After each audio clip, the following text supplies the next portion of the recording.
S mega debate ಮುಂದುವರಿತಾ ಇದೆ. ವೀರಸಂಗಯ್ಯ ಅವರೇ, ಗಮನಿಸ್ತಾ ಇದ್ದೀವಿ ಇಷ್ಟೆಲ್ಲ ವಿಚಾರಗಳು ಚರ್ಚೆ ಆಗ್ತಿದೆ. ಬಟ್ ಇಲ್ಲಿ ಎಲ್ಲೋ ಒಂದು ಕಡೆ ನೇತೃತ್ವ ವಹಿಸಿಕೊಂಡು ಸರ್ಕಾರದ ಕಿವಿ ಹಿಂಡುವ, ಚಾಟಿ ಬೀಸುವ ಒಬ್ಬ ವ್ಯಕ್ತಿಯ ಕೊರತೆಯಲ್ಲಿ ಕಾಣಿಸ್ತಾ ಇದೆ. ಸರಿ ನಿಮ್ಮ ಮಾತು. ಈಗ ಇರ್ತಕ್ಕಂಥ ಟಾಸ್ಕ್ ಮುಂದೆ ಇಡೀ ರಾಜ್ಯ ಸರ್ಕಾರದಾಗಲಿ ಅಥವಾ ಇರ್ತಕ್ಕಂಥ ರಾಜಕೀಯ ಪಕ್ಷಗಳದಾಗಲಿ, ಅದು ರಾಜಕೀಯ ಪಕ್ಷ ಅಂದರೆ ಕೇವಲ JDS, BJP, ಕಾಂಗ್ರೆಸ್ ಮಾತ್ರ ಅಲ್ಲ, ಇನ್ನು ಅನೇಕ ರಾಜಕೀಯ ಪಕ್ಷಗಳು ಕರ್ನಾಟಕದಲ್ಲಿ ಜೀವಂತ ಇದ್ದು ಕೆಲಸ ಮಾಡ್ತಕ್ಕಂಥವು ಅದಾವೆ. ಇವರೆಲ್ಲರೂ ಸೇರಿ ನಮ್ಮ ಮುಖ್ಯಮಂತ್ರಿಗಳು ಒಂದು ದೊಡ್ಡ ತೀರ್ಮಾನ ಮಾಡಬೇಕೀಗ. ಏನು ಮಾಡಬೇಕು?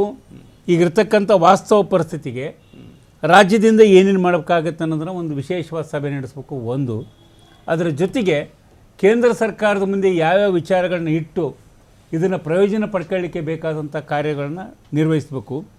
ಇಂಥ ಸಂದರ್ಭದಲ್ಲಿ ವಿರೋಧ ಪಕ್ಷಗಳ ಒಂದು ಸಮಾಗಮವನ್ನು ಸರಿಯಾಗಿ ಇಟ್ಕೊಂಡು ಇಡೀ ರಾಜ್ಯದ ರಕ್ಷಣೆ ಭಾಳ ಅದ್ಭುತವಾಗಿ ನಮ್ಮ ಮಂಜು ಕಿರಣ್ ಅವರು ಹೇಳಿದರು. ಭಾಳ ವೈಚಾರಿಕವಾಗಿ ಮತ್ತು ಭಾರಿ ಕ್ಯಾಲ್ಕುಲೇಷನ್ ಮೈಂಡಿಂದ ಅವರು ಮಾತಾಡಿದರು. ಅಂಕಿಅಂಶಗಳ ಸಮೇತ. ಹೌದು, ಅದು ಭಾಳ ಸ್ಪಷ್ಟ. ಅವ್ರ ಪ್ರಕಾರ 1 ಕೋಟಿ ಜನರ ಮೇಲೆ ಆಹಾರದ ಭದ್ರತೆ ಹೋಗ್ತದೆ ಒಂದು ವರ್ಷದಂದ್ರೆ ಇದು ಸಾಮಾನ್ಯ ವಿಚಾರ ಅಲ್ಲ. ಇದು ಯಾವುದೋ ಒಂದು ಮಳೆ ಬರಲ್ಲ, ನಮ್ಮ ಡ್ಯಾಮ್ ತುಂಬಲ್ಲ, ಇಷ್ಟು MC, TMC, EMC ಇವೆಲ್ಲ ಲೆಕ್ಕ ಒಂದು ಕಡೆಗೆ. ಒಟ್ಟಾರೆ ಇಡೀ ಮಳೆ ಪ್ರಮಾಣ 63-64% ಕಮ್ಮಿ ಆಗಿರೋದು ಸಾಬೀತಾಗಿದೆ. ಇನ್ನು ಮುಂದೆ ಮುಂಗಾರು ಪೂರ್ತಿ ಕೈ ಕೊಡ್ತು. ಇನ್ನು ಮುಂದೆ ಹಿಂದೆ ಬರ್ತಕ್ಕಂಥ ಮಳೆಗಳಿಂದ ಏನೇ ಬಂದರೂ ಕೂಡ ನಮ್ಮ ಆಹಾರದ ಸಾರ್ವಭೌಮತ್ವ ಸಾಧಿಸೋಕ್ಕೆ ಆಗೋದಿಲ್ಲ ಅಂತಕ್ಕಂಥದ್ದು ಭಾಳ ಸ್ಪಷ್ಟ ಆಯಿತು. ಇಂಥ ವಿಶಿಷ್ಟ ಸಂದರ್ಭದಲ್ಲಿ ನಾನು ಹೇಳ್ತಕ್ಕಂಥದ್ದು ರಾಜ್ಯ ಸರ್ಕಾರಕ್ಕಾಗಲಿ ವಿರೋಧ ಪಕ್ಷಗಳಿಗಾಗಲಿ ಒಂದೇ ನಮ್ಮ ಒತ್ತಾಯ, ನೀವು ತಕ್ಷಣ ರಾಜ್ಯದಲ್ಲಿ ಏನೇನು ಇವಕ್ಕೆ ಪರಿಹಾರ ಕಂಡ್ಕೋಬೋದು ಅನ್ನೋ ಒಂದು ಮೀಟಿಂಗ್ ಮಾಡಬೇಕು. ಜೊತೆಗೆ ಕೇಂದ್ರದಕ್ಕೆ ಹೋಗಿ ಕೇಂದ್ರದಿಂದ ಏನೇನು ಪಡಲಿಕ್ಕೆ ಸಾಧ್ಯ ಅಂತೇಳಿ ಭಾಳ ಸ್ಪಷ್ಟವಾದ ನಿರ್ದೇಶನದಿಂದ ಈ ಕೆಲಸ ನಡೆಸಬೇಕನ್ನೋ ನಮ್ಮ ಒತ್ತಾಯ. ಎಸ್ ಮಂಜು ಕಿರಣ್ ಸರ್ ಹೇಳಿ ಸರ್. ಎಸ್ ಮಾತನಾಡಿ ಈ ಚರ್ಚೆಯಲ್ಲಿ ತಾವು ಈಗ ನೀವು ಕೇಳಿದ ಪ್ರಶ್ನೆಗೆ ಉತ್ತರ ಕೊಡಕ್ ಮೊದಲು ಒಂದೇ ಒಂದು ಸರ್, ಇಲ್ಲಿ ಅವರು ನಮ್ಮ JDS ಅವರೊಬ್ರು ಮುಖಂಡರು ಅಲ್ಲಿ ಬಿಡದಿ ಬಗ್ಗೆ ಮಾತಾಡಿದ್ರು. ಸರ್, ಬಿಡದಿನಲ್ಲಿ ಇವ್ರದೇ ಪಕ್ಷದ ರಾಜ್ಯಾಧ್ಯಕ್ಷರು ನಾನು ರೈತ ಪರ ಅಂತ ಇದ್ದಾರೆ.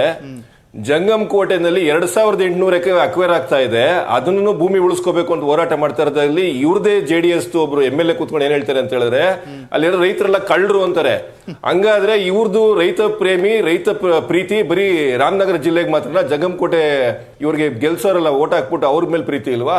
ಆನೆಕಲ್ ತಾಲೂಕು ನಡೀತಾರಲ್ಲ, ಅಲ್ಲೋಗ್ಬಿಟ್ಟು ಯಾಕೆ ಇವ್ರು ಬೈಕ್ ರ್ಯಾಲಿ ಮಾಡ್ತಾ ಇಲ್ಲ? ಎಲ್ಲೆಲ್ಲಿ ಇವ್ರ ರಾಜಕೀಯ ಬೇಳೆ ಬೇಯಿಸ್ಕೊಳಕಾಗತ್ತೆ ಅಲ್ಲಿ ಮಾತ್ರ ಇವ್ರ ಪ್ರೀತಿ ತೋರ್ಸೋದಾ? ಈ ಪ್ರಶ್ನೆ ನೇರವಾಗಿ ನನ್ನ JDS ಮುಖಂಡರು ಏನ್ ಕೂತಿದ್ದಾರೆ ಅವ್ರಿಗಲ್ಲಿದೆ.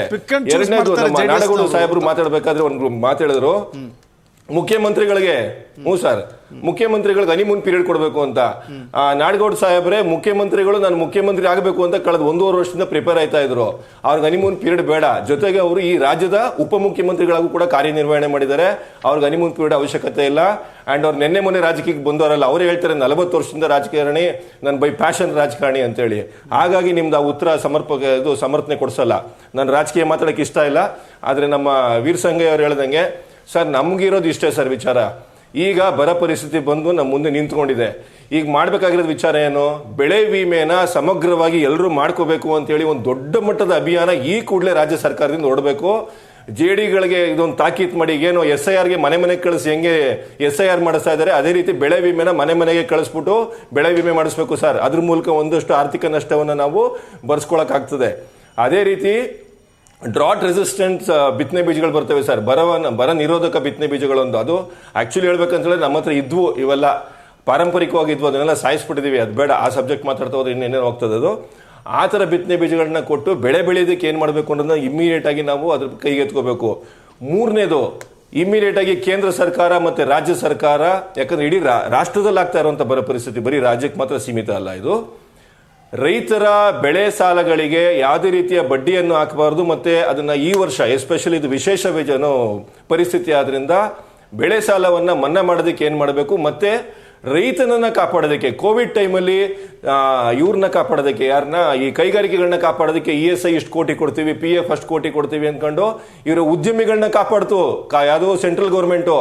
ಆದ್ರೆ ಈ ದೇಶದ ಪ್ರತಿಯೊಂದು ಬಾಯಿಗೆ ಅನ್ನ ತಿನ್ನಿಸ್ತಾ ಇರುವಂತ ನನ್ನ ರಾಜ್ಯದ ಮತ್ತೆ ರಾಷ್ಟ್ರದ ರೈತನನ್ನ ಬದುಕಿಸೋದಕ್ಕೆ ಈ ಕೇಂದ್ರ ಮತ್ತೆ ರಾಜ್ಯ ಸರ್ಕಾರ ಏನ್ ನಿಲುವುಗಳು ತಗೋತವೆ ಅನ್ನೋದನ್ನ ಇವಾಗ ತೋರಿಸ್ಬೇಕು ಸರ್. ಇದು ತುಂಬಾ ವಿಶೇಷ ಪರಿಸ್ಥಿತಿ sir. Nadagouda sir, by birth I am an agriculturist ಅಂತ ಹೇಳುವಂತ ಮುಖ್ಯಮಂತ್ರಿಗೆ ಯಾಕೆ ರೈತ ಪರ ಕಳಕಳಿ ಇಲ್ಲ? ಯಾಕೆ ಹನಿಮೂನ್ ಪೀರಿಯಡ್ ಬೇಕು ಅವ್ರಿಗೆ? ಹಾಗಲ್ಲ ನೋಡ್ರಿ, ಯಾವುದೇ ಮುಖ್ಯಮಂತ್ರಿ ಆಗ್ಬೇಕಾದ್ರು ಒಂದು 20 ವರ್ಷ ರಾಜಕೀಯ ಎಕ್ಸ್ಪೀರಿಯನ್ಸ್ ಇದ್ದೇ ಅಲ್ಲಿ ಮುಖ್ಯಮಂತ್ರಿ ಆಗ್ತಾರೆ. ಎಲ್ಲರೂ ವಿಜಯ ಆಗಲ್ಲ, ತಮಿಳುನಾಡು ವಿಜಯ ಆಗಲ್ಲ. ಎಲ್ಲೇ ಎಕ್ಸೆಪ್ಟ್ ತಮಿಳುನಾಡಿನಲ್ಲಿ ಇರ್ಬೋದು, ಒಂದು ಆಸಾಮದಲ್ಲಿ ಮಹಾಂತ ಆದ್ರು. ಇಲ್ಲಿ ರಾಮಕೃಷ್ಣ ಹೆಗಡೆ 83 ಮುಖ್ಯಮಂತ್ರಿ ಆಗ್ಬೇಕಾದ್ರೆ ಅವರು 20-30 ವರ್ಷ ರಾಜಕೀಯ ಮಾಡಿ ಪ್ರಥಮ ಸರಿ.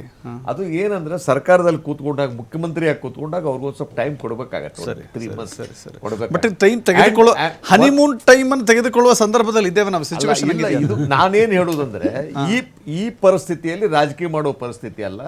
ನಾವೆಲ್ಲರೂ ಒಂದಾಗಿ ಮುಖ್ಯಮಂತ್ರಿ ಒತ್ತಾಯ ಮಾಡಿ ಇದನ್ನ ಹೆಂಗ್ ಫೇಸ್ ಮಾಡಬೇಕು, ನಾವು ನಮ್ಮ ಸಮಸ್ಯೆಗಳನ್ನ ಹೆಂಗ್ ಸಾಲ್ವ್ ಮಾಡ್ಕೋಬೇಕು. ಈಗ ನೋಡ್ರಿ, ರಾಜಾರಾವ್ ಅವರು ಹೇಳ್ಬಿಟ್ರು ಇವು 5 ಇವನ್ನ ಪ್ರಾಬ್ಲಮ್. ನಾವು ಇಮಿಡಿಯೇಟ್ಲಿ ಅದನ್ನು ತಗೊಂಡು ಮುಖ್ಯಮಂತ್ರಿಗಳಿಗೆ ಕೂತ್ಕೊಂಡು ನಾವು ಹೋರಾಟ ಮಾಡಕ್ಕೆ ಸ್ಟಾರ್ಟ್ ಮಾಡೋದು. ಇದು ಜನರ ಪರ, ರಾಜ್ಯದ ಪರ. ಇದು ಯಾರು ರಾಜಕೀಯ ಪರ ಅಲ್ಲ. ನಾಳೆ ಸೆಂಟ್ರಲ್ ಗೌರ್ಮೆಂಟು ಅಪ್ಪರ್ ಕೃಷ್ಣ ಪ್ರಾಜೆಕ್ಟ್ಗೆ ಸೆಂಟ್ರಲ್ ಪ್ರಾಜೆಕ್ಟ್ ಮಾಡಿ ಎಲ್ಲ ಕಾಂಪೆನ್ಸೇಷನ್ ದುಡ್ಡು ಕೊಟ್ಟರೆ ನಮ್ಮ ರಾಜ್ಯಕ್ಕೆ ಲಾಭ. ಇದು ಮುಂದೆ ಈ ಪಕ್ಷರ ಬರಲಿ, ಆ ಪಕ್ಷರ ಬರಲಿ.